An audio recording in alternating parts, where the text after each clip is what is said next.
বার্ষিক 10% সুদের হারে কিছু টাকা 3 বছরে চক্রবৃদ্ধি সুদ এবং সরল সুদের অন্তর 930 টাকা হলে তবে টাকার পরিমাণ।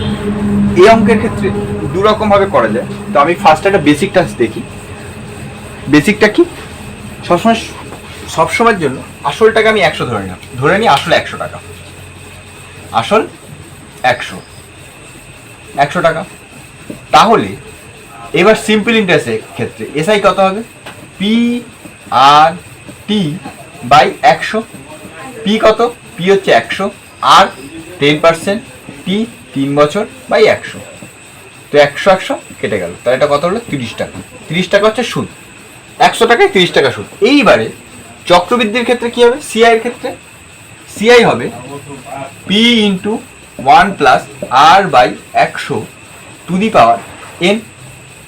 তাহলে কি হবে? পি হচ্ছে আমার 100 টাকা, কত পার্সেন্ট সুদ, ইন্টু হচ্ছে 110 বাই 100 টু দি পাওয়ার 3, 0 তো করলে হবে যেটা 100 গুণ 1331 ডিভাইড বাই 1000, 1 2 1 2 করলে হবে যেটা হচ্ছে 133 টাকা 10 পয়সা।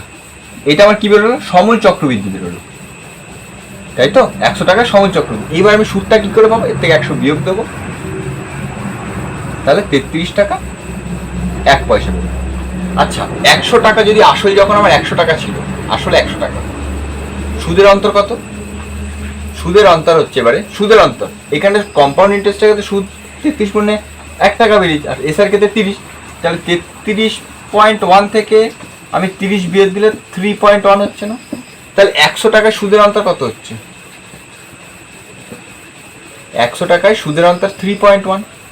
তাহলে 930 টাকায় যখন সুদের অন্তর, তাহলে তোমার আসল কত হবে?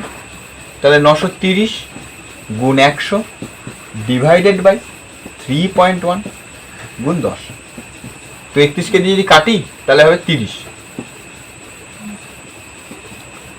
তাহলে 30 1 2 1 2 3 4 চারটে, 1 2 3 4, তাহলে 30,000 টাকা। তাহলে পি আমার কত বেরোলো? আসল কত বেরোলো? 30,000 টাকা। এটা একটা টাইপ, ঠিক আছে? আমরা নেক্সট আরেকটা অঙ্ক